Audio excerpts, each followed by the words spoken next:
12. Presentation Aids. Sarah Kim, Douglas Marshall, June Pulliam, Victoria Vanist, and James Jurgen. Chapter Overview. 12. Presentation Aids. 12.1. Learning Objectives and Key Terms. 12.2. What are presentation aids?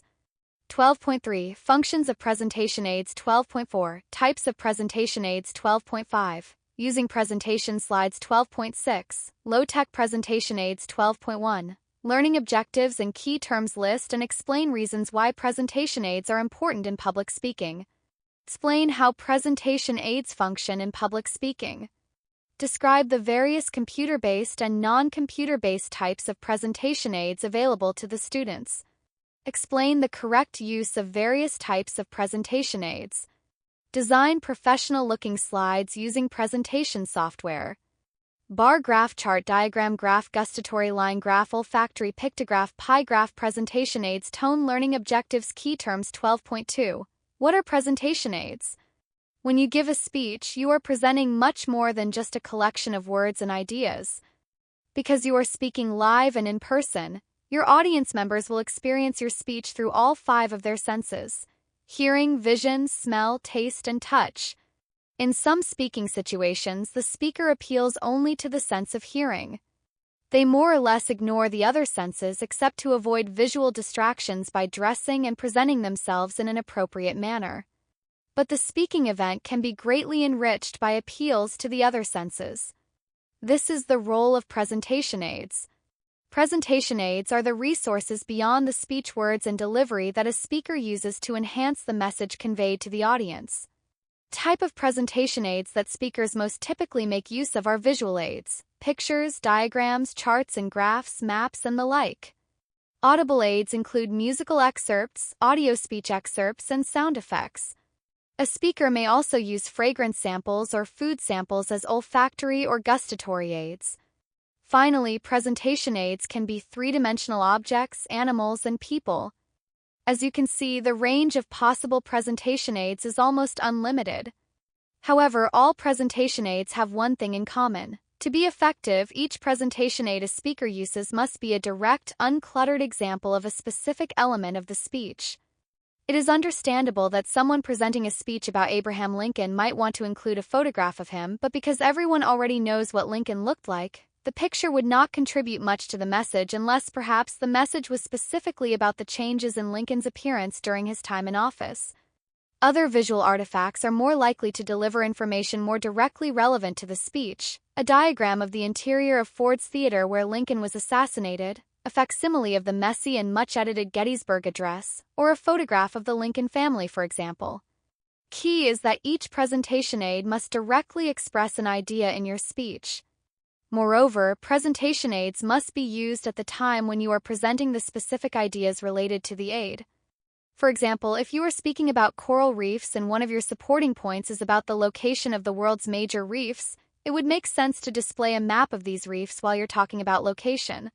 If you display it while you are explaining what coral actually is or describing the kinds of fish that feed on a reef, the map will not serve as a useful visual aid. In fact, it's likely to be a distraction.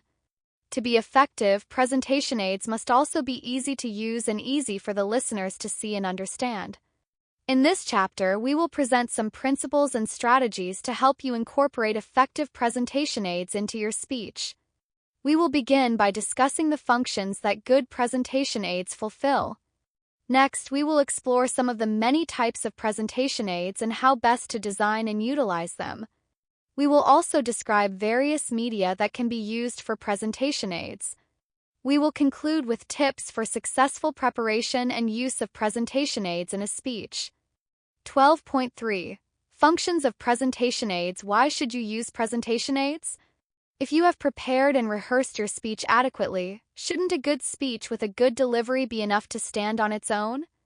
While it is true that impressive presentation aids will not rescue a poor speech, a good speech can often be made even better by the strategic use of presentation aids.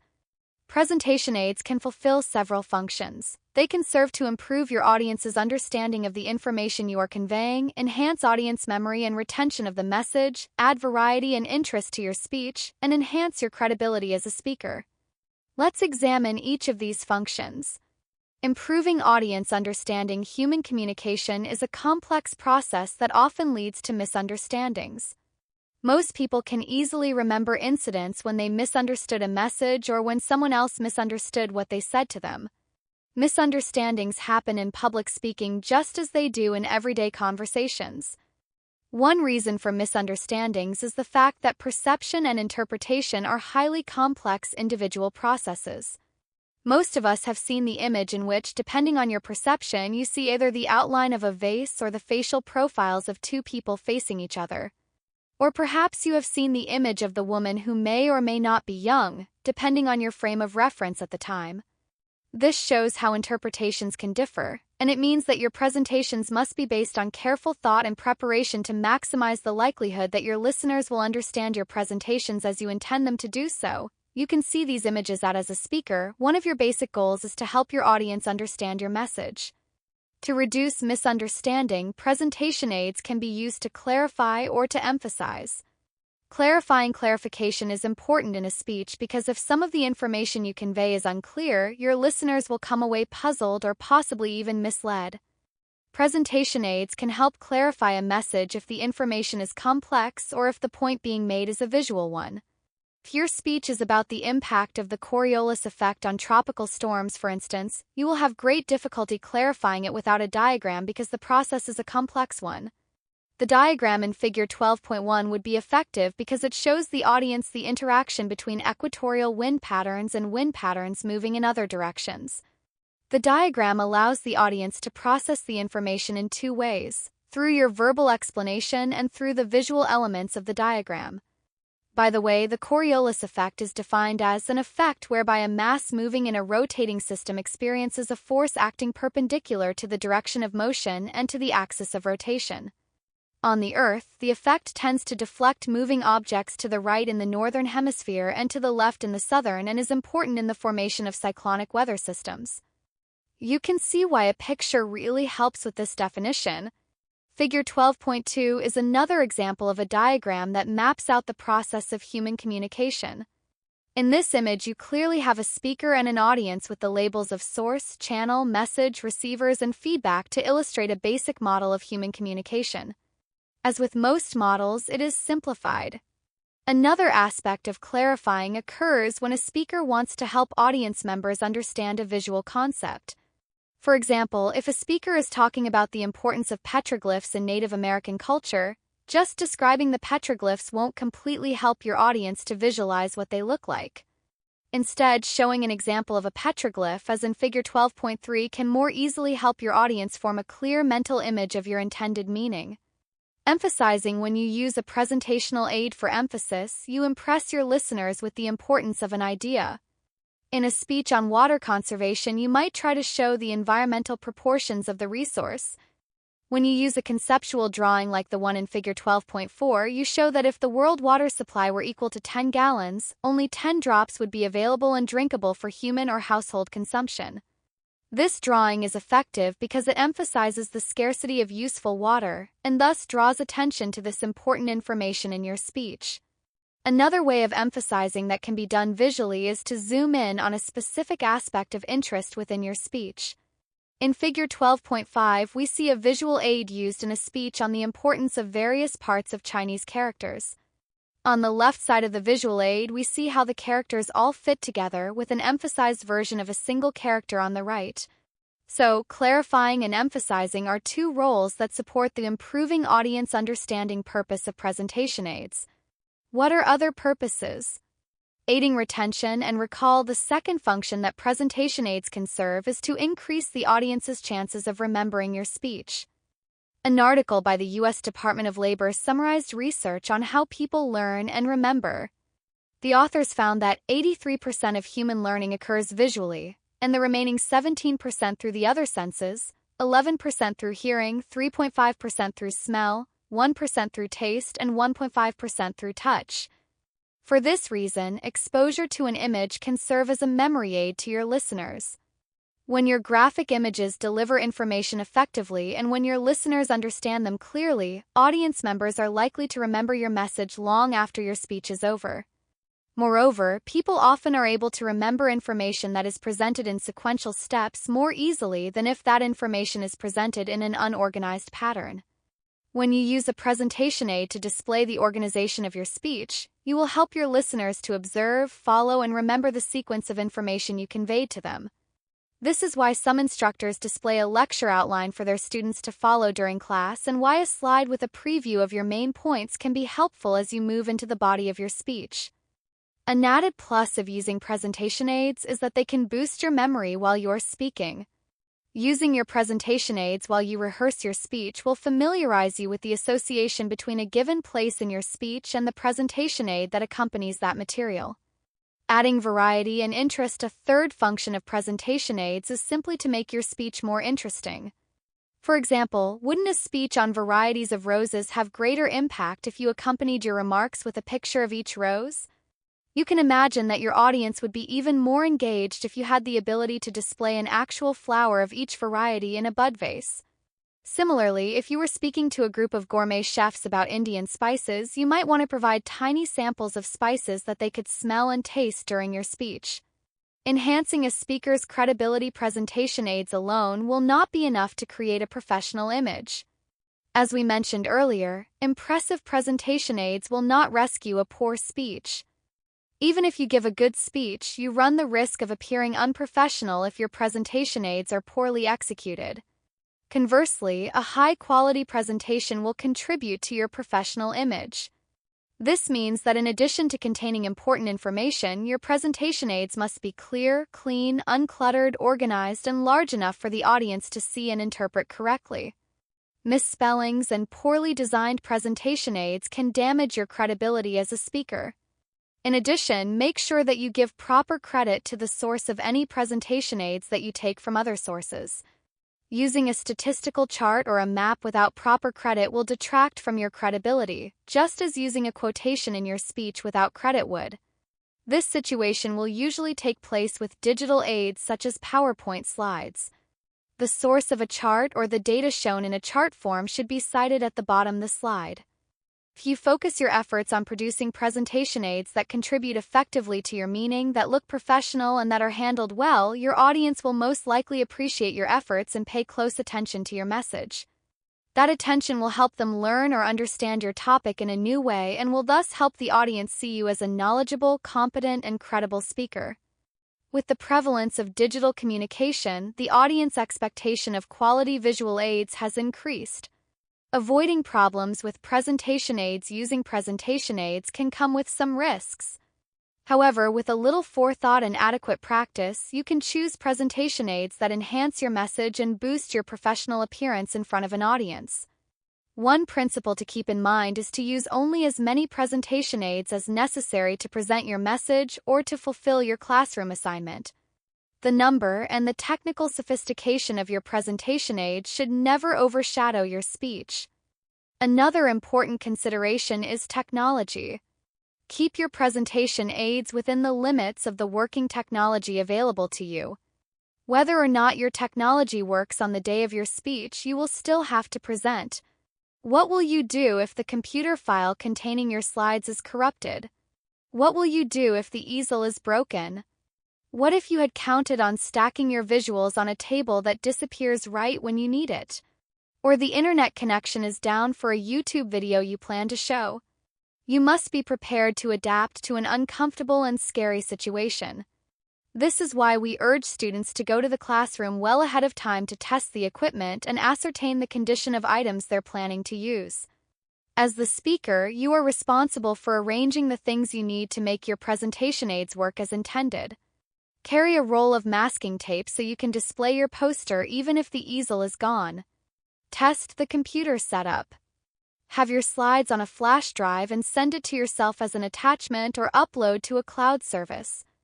Have an alternative plan prepared in case there is some glitch that prevents your computer-based presentation aids from being usable. And of course, you must know how to use the technology. More important than the method of delivery is the audience's ability to see and understand the presentation aid. It must deliver clear information, and it must not distract from the message. Avoid overly elaborate presentation aids. Instead, simplify as much as possible, emphasizing the information you want your audience to understand. Another thing to remember is that presentation aids do not speak for themselves. When you display a visual aid, you should explain what it shows, pointing out and naming the most important features.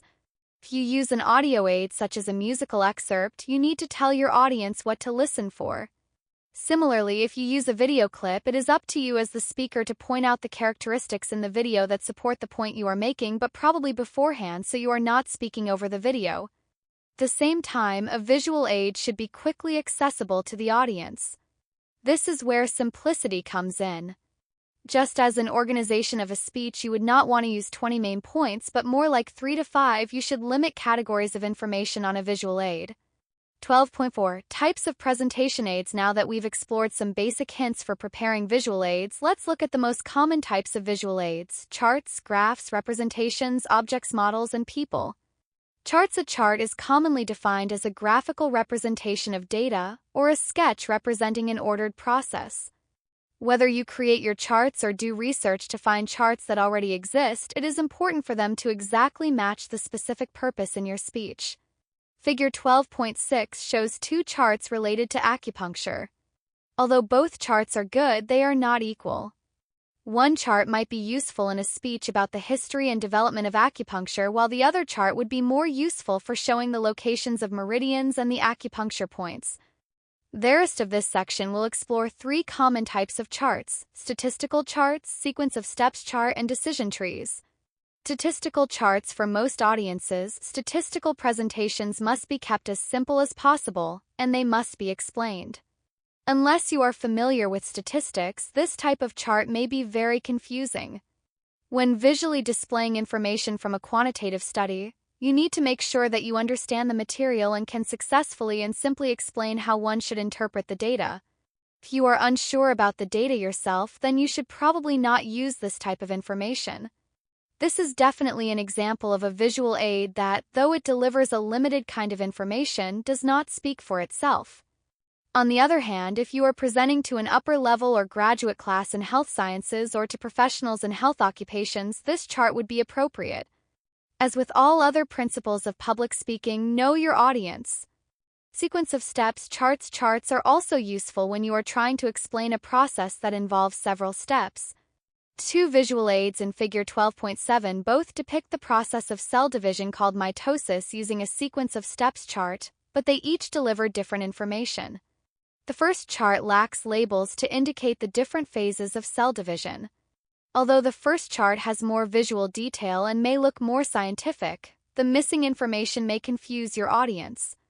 In the second chart, each phase is labeled with a brief explanation of what is happening, which can help your audience understand the process. Decision trees. Decision trees are useful for showing the relationships between ideas.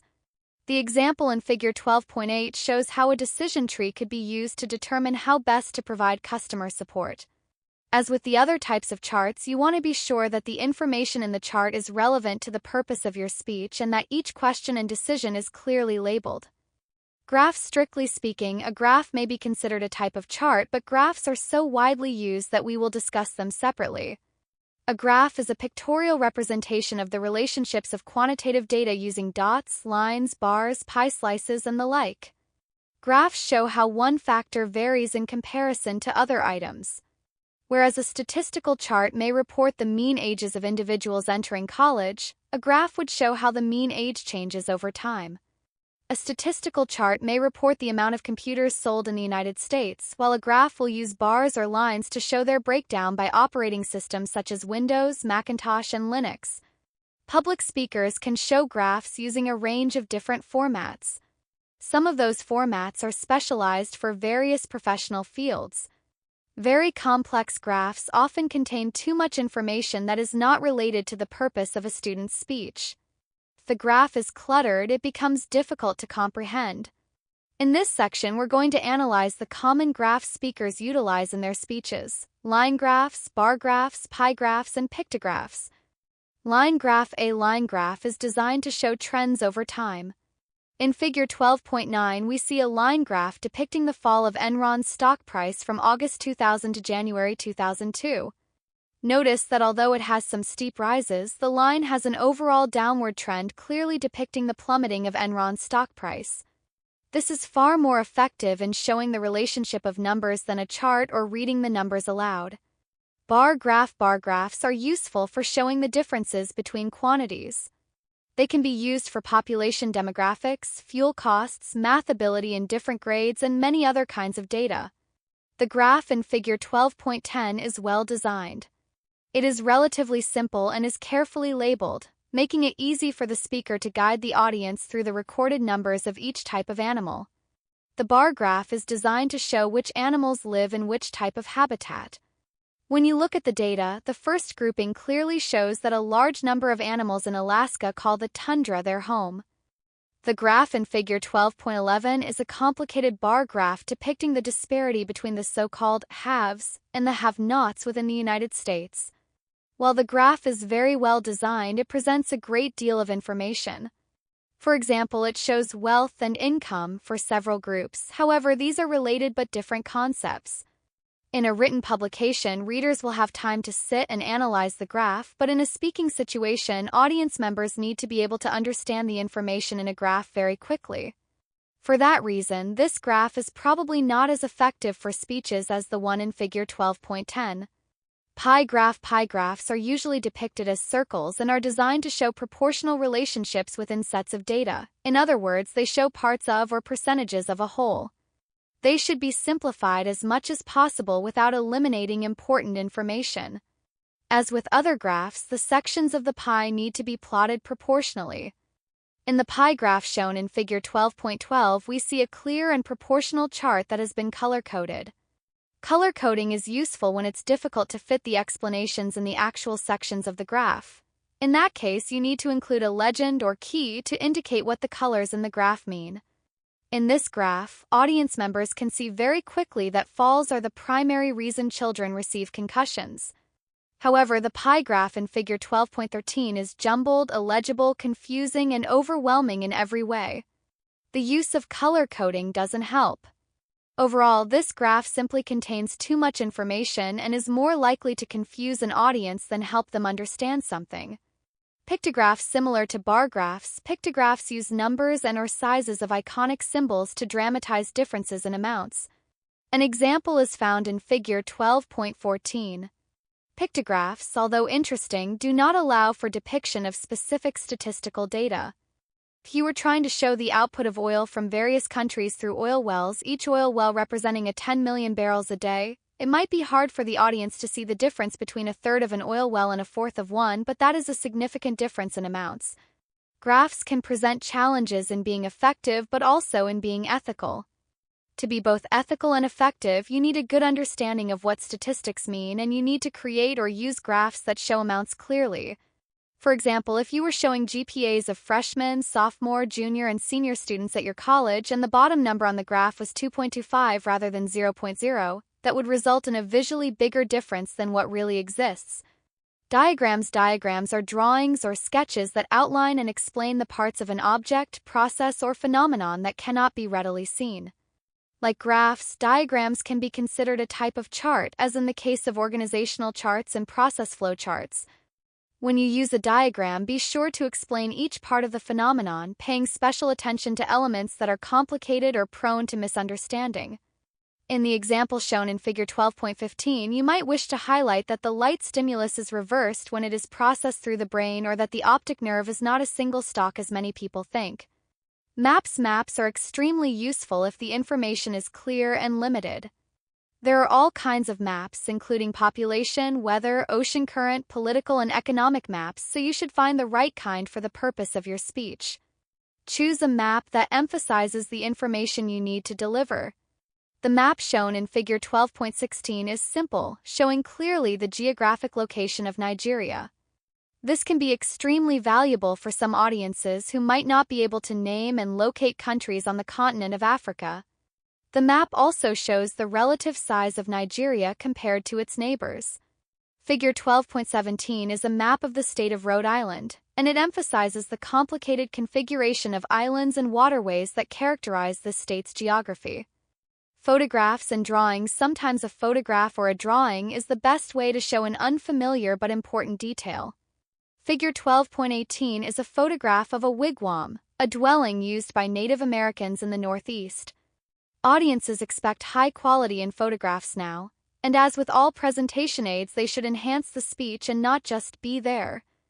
It is common to put stock photographs on PowerPoint slides as clip art, but they should be relevant and not detract from the message of the slide.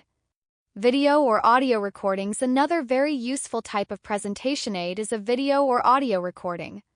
Whether it is a short video from a website such as YouTube or Vimeo, a segment from a song, or a piece of a podcast, a well-chosen video or audio recording may be a good choice to enhance your speech. Imagine, for example, that you're giving a speech on how lap band surgeries help people lose weight. One of the sections of your speech could explain how the lap band works, so you could easily show a 43-second video available on YouTube to demonstrate the part of the surgery. Maybe you could include a recording of a real patient explaining why they decided to get the lap band. There is one major warning to using audio and video clips during a speech. Do not forget that they are supposed to be aids to your speech, not the speech itself. In addition, be sure to avoid these 5 mistakes that speakers often make when using audio and video clips. Avoid choosing clips that are too long for the overall length of the speech. Your instructor can give you some guidelines for how long video and audio clips should be for the speeches in your class if they are allowed. Practice with the audio or video equipment prior to speaking. If you are unfamiliar with the equipment, you'll look foolish trying to figure out how it works. This fiddling around will not only take your audience out of your speech but also have a negative impact on your credibility. It also wastes valuable time. Finally, be sure that the speakers on the computer are on and at the right volume level. Cue the clip to the appropriate place prior to beginning your speech. We cannot tell you the number of times we've seen students spend valuable speech time trying to find a clip on YouTube or a DVD. You need to make sure your clip is ready to go before you start speaking. Later in this chapter, we will look at using video links and slides. In addition to cueing the clip to the appropriate place, the browser window should be open and ready to go. If there are advertisements before the video, be sure to have the video cued to play after the ad. The audience should not have to sit through a commercial. The audience must be given context before a video or audio clip is played, specifically what the clip is and why it relates to the speech. At the same time, the video should not repeat what you have already said, but add to it. Objects or models. Objects and models are another form of presentation aid that can be very helpful in getting your audience to understand your message. Objects refer to anything you could hold up and talk about during your speech. If you're talking about the importance of not using plastic water bottles, you might hold up a plastic water bottle and a stainless steel water bottle as examples. Models, on the other hand, are recreations of physical objects that you cannot have readily available with you during a speech. If you're giving a speech on heart murmurs, you may be able to show how heart murmurs work by holding up a model of the human heart. As will be discussed in the section on handouts below, a speaker should not pass an object or model around during a speech. It is highly distracting. People and animals. The next category of presentation aids are people and animals. We can often use ourselves or other people to adequately demonstrate an idea during our speeches. Animals as presentation aids. When giving a speech on a topic relating to animals, it is often tempting to bring an animal to serve as your presentation aid. While this can sometimes add a very engaging dimension to the speech, it carries some serious risks that you need to consider. The first risk is that animal behavior tends to be unpredictable. You may think this won't be a problem if your presentation aid animal is small enough to be kept confined throughout your speech, for example, a goldfish in a bowl or a lizard or bird in a cage. However, even caged animals can be very distracting to your audience if they run about, chirp, or exhibit other agitated behavior. Chances are great that an animal will react to the stress of an unfamiliar situation by displaying behavior that does not contribute positively to your speech or to the cleanliness of the physical environment. Additionally, the animal's behavior may not only affect audience attention during your speech, but potentially during your classmates' speeches as well. The second risk is that some audience members may respond negatively to a live animal. In addition to common fears and aversions to animals like snakes, spiders, and mice, many people have allergies to various animals. One of the authors had an experience where a student brought his 6-foot yellow python to class for a speech. As a result, one of the other students refused to stay in the room because of her snake phobia.